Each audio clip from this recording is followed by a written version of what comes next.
আর এক ফোনে বাংলা এবার নজর রাখতে হচ্ছে ওয়েদার আপডেটের দিকে। কখনো ঠান্ডা কখনো বা গরম। চলতি সপ্তাহে দক্ষিণবঙ্গে খামখেয়ালি আবহাওয়া। আজকে থেকে ফের ঊর্ধ্বমুখী তাপমাত্রা। উইকেন্ডে কেমন ওয়েদার থাকবে কি বলছে হাওয়া অফিস?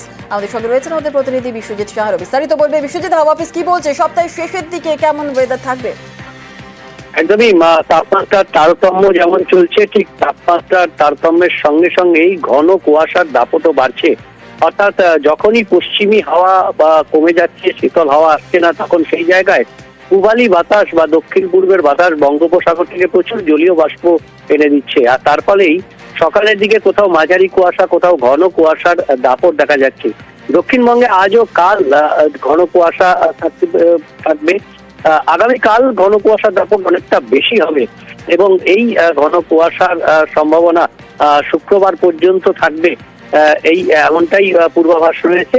আগামীকাল কলকাতা, হাওড়া, হুগলি পূর্ব একটু বেশি থাকবে এমনটাই পূর্বাভাস রয়েছে। তাপমাত্রাও কমবে, আজ আর কালটা বাড়বে। অর্থাৎ বুধ ও বৃহস্পতি 2 থেকে 3 ডিগ্রি তাপমাত্রা বাড়বে, কিন্তু শুক্রবার থেকে রবিবারের মধ্যে আবারও 2 থেকে 4 ডিগ্রি সেলসিয়াস তাপমাত্রা কমবে। সকাল সন্ধ্যে আবার একটা শীতের আমেজ ফিরতে পারে। তবে ধন্যবাদ বিশ্বজিৎ। আজ থেকে শুরু বিশ্ববঙ্গ বাণিজ্য সম্মেলন। দুদিনের এই সম্মেলনে আসছেন মুকেশ আম্বানি, সচিন জিন্দালদের মতো শিল্পপতিরা। এছাড়া একাধিক দেশের প্রতিনিধি এবং রাষ্ট্রদূতের নিমন্ত্রণ জানানো হয়েছে। আর এবারের সম্মেলনে বাড়তি গুরুত্ব পাচ্ছে এআই হাব। নিউটাউনের বিশ্ব বাংলা কনভেনশন সেন্টার, এখানেই দুদিনের বিশ্ববঙ্গ বাণিজ্য সম্মেলন। বুধবার দুপুরে আনুষ্ঠানিক উদ্বোধন, তার আগে মঙ্গলবার বিকেলেই যেন ঢাকে কাঠি। একটা জাস্ট চা পার্টিতে, মানে চায়ে আমন্ত্রণ আর কি। আমাদের এখানে প্রায় 40টা কান্ট্রি আসছে, তার মধ্যে 20 হচ্ছে পার্টনার কান্ট্রি এবং 40টা কান্ট্রি প্রায় 200 foreign delegates they are attending the programme. এদিন বিভিন্ন দেশের প্রতিনিধিরা হাজির হন নিউটাউনের বিশ্ব বাংলা কনভেনশন সেন্টারে। তাদের সঙ্গে দেখা করেন মুখ্যমন্ত্রী। চা চক্রেই চলে লগ্নি নিয়ে আলোচনা।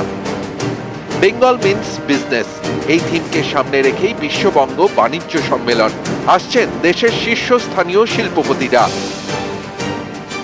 মুকেশ আম্বানিও আসবে, সচিন জিন্দালরাও আসবে, আর আমাদের এখানে সমস্ত captain of the industries all আর, তারা সকলেই আসছে। ক্ষুদ্র, মাঝারি, ভারী শিল্প, চামড়া থেকে টেক্সটাইল কিংবা পর্যটন, এরকম নানা শিল্পে পশ্চিমবঙ্গে বিনিয়োগের আহ্বান জানানো হবে। এআই হাব তৈরি করা নিয়েও হবে আলোচনা। এছাড়া সেমিকন্ডাক্টর চিপ তৈরির কারখানাও রয়েছে আলোচনার তালিকায়। রাজ্য সরকার চায় এই শিল্প সম্মেলনের মাধ্যমে পশ্চিমবঙ্গকে লগ্নির গন্তব্য হিসেবে তুলে ধরতে, আরো বেশি করে বিনিয়োগ টানতে। নিউজ 18 বাংলা। দিল্লি ভোটের আগের দিন বিরোধীদের আক্রমণ নরেন্দ্র মোদীর। নাম না করে প্রাক্তন প্রধানমন্ত্রী রাজীব গান্ধীকে মিস্টার ক্লিনা বলে খোঁচা। সংসদের রাষ্ট্রপতির জবাবি ভাষণে রাজীব জামানার কড়া সমালোচনা করেন নরেন্দ্র মোদী। বক্তব্য, সেই সময় পঞ্চায়েত থেকে পার্লামেন্টের সব জায়গা ছিল কংগ্রেসের রাজত্ব, কিন্তু তিনি বলতেন দিল্লি সরকার যদি মানুষের কল্যাণে 1 টাকা বরাদ্দ করে, শেষ পর্যন্ত দেখা যায় গরিব মানুষের কাছে পৌঁছেছে মাত্র 15 পয়সা। বাকি পয়সা কোথায় যেত? প্রশ্ন তুলে উত্তরও দেন তিনি নিজেই। বলেন ভুল হাতে যেত, তবে তিনি হাতের কথা বলছেন না, এমনটাও মন্তব্য করেন তিনি। हमारे देश में एक प्रधानमंत्री हुआ करते थे, उनको मिस्टर क्लीन करने कहने की एक फैशन हो गई थी। उन्होंने एक समस्या को पहचाना था और उन्होंने कहा था कि दिल्ली से 1 रुपया निकलता है तो गांव में 15 पैसा पहुंचता है। अब उस समय तो पंचायत से लेकर पार्लियामेंट तक एक ही पार्टी का राज था और उस समय उन्होंने सार्वजनिक रूप से कहा था कि 1 रुपया निकलता है 15 पैसा पहुंचता है। बहुत गजब की हाथ सफाई थी। দেশের কিছু মানুষ প্রকাশ্যে আরবান নকশালদের মতো কথা বলেন, যেটা খুব দুর্ভাগ্যের বিষয়। এরা না বোঝেন সংবিধান, না বোঝেন দেশের একতা। নাম না করে সংসদে রাহুল গান্ধীকে তীব্র আক্রমণ প্রধানমন্ত্রী নরেন্দ্র মোদীর। आदरणीय अध्यक्ष जी, ये देश का दुर्भाग्य है कि आजकल कुछ लोग अर्बन नक्सल की भाषा खुलेआम बोल रहे हैं और अर्बन नक्सल जिन बातों को बोलते हैं इंडियन स्टेट के सामने मोर्चा लेना, ये अर्बन नक्सल की भाषा बोलने वाले, इंडियन स्टेट के खिलाफ लड़ाई की घोषणा करने वाले न संविधान को समझ सकते हैं न देश की एकता को समझ सकते हैं।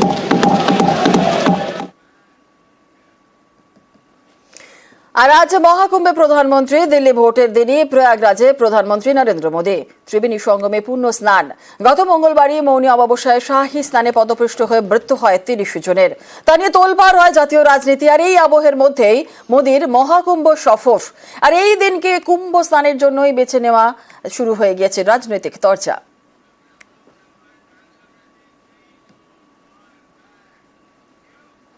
ইউনুস সরকারের এই কয়েক মাসে বিপুল রাজস্ব ঘাটতি। গত বছরের শেষ 6 মাসে বাংলাদেশের রাজস্ব ঘাটতি প্রায় ৫৮,০০০ কোটি টাকা। আর্থিক বৃদ্ধিও তলানিতে ঠেকেছে, জিনিসপত্রের দাম দিন দিন বাড়ছে।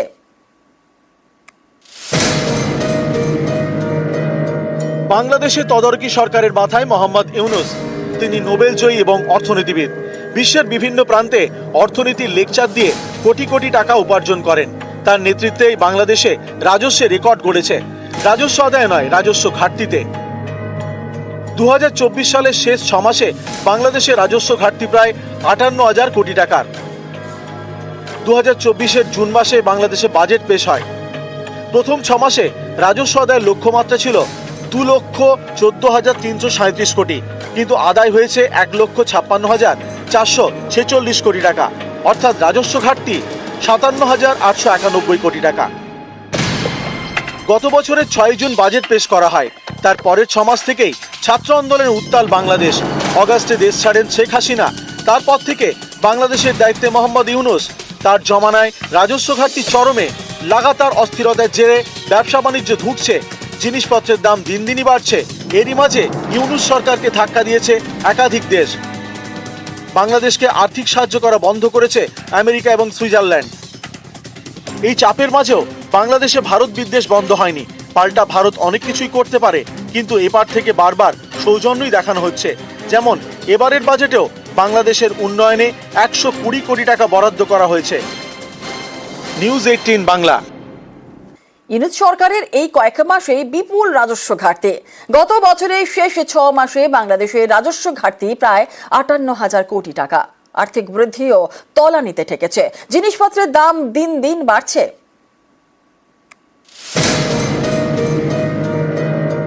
বাংলাদেশে তদারকি সরকারের মাথায় মোহাম্মদ ইউনুস। তিনি নোবেল জয়ী এবং অর্থনীতিবিদ। বিশ্বের বিভিন্ন প্রান্তে অর্থনীতির লেকচার দিয়ে কোটি কোটি টাকা উপার্জন করেন। তার নেতৃত্বেই বাংলাদেশে রাজস্বে রেকর্ড গড়েছে। রাজস্ব আদায় নয়, রাজস্ব ঘাটতিতে। 2024 সালের শেষ 6 মাসে বাংলাদেশে রাজস্ব ঘাটতি প্রায় ৫৮,০০০ কোটি টাকার। 2024-এর জুন মাসে বাংলাদেশে বাজেট পেশ হয়। প্রথম 6 মাসে রাজস্ব আদায়ের লক্ষ্যমাত্রা ছিল 2,14,337 কোটি, কিন্তু আদায় হয়েছে 1,56,446 কোটি টাকা, অর্থাৎ রাজস্ব ঘাটতি 57,891 কোটি টাকা। গত বছরের 6 জুন বাজেট পেশ করা হয়। তার পরের 6 মাস থেকেই ছাত্র আন্দোলনের উত্তাল বাংলাদেশ। অগাস্টে দেশ ছাড়েন শেখ হাসিনা। তারপর থেকে বাংলাদেশের দায়িত্বে মোহাম্মদ ইউনুস। তার জমানায় রাজস্ব ঘাটতি চরমে। লাগাতার অস্থিরতার জেরে ব্যবসা বাণিজ্য ধুঁকছে, জিনিসপত্রের দাম দিন দিনই বাড়ছে। এরই মাঝে ইউনুস সরকারকে ধাক্কা দিয়েছে একাধিক দেশ। বাংলাদেশকে আর্থিক সাহায্য করা বন্ধ করেছে আমেরিকা এবং সুইজারল্যান্ড। এই চাপের মাঝেও বাংলাদেশে ভারত বিদ্বেষ বন্ধ হয়নি।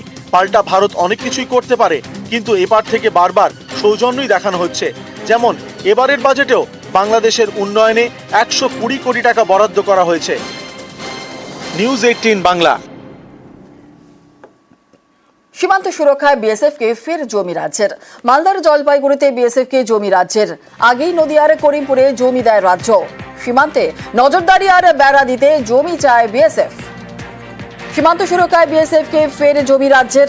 মালদা আর জলপাইগুড়িতে বিএসএফকে জমি রাজ্যের। এর আগেই নদিয়ার করিমপুরে জমি দেয় রাজ্য। সীমান্তে নজরদারি আর বেড়া দিতে জমি চায় বিএসএফ।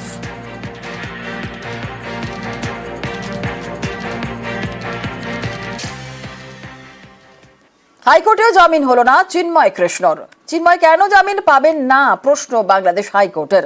ইউনূস সরকারকে প্রশ্ন বাংলাদেশ হাইকোর্টের, আর 2 সপ্তাহে ইউনূস সরকারের জবাব তলব।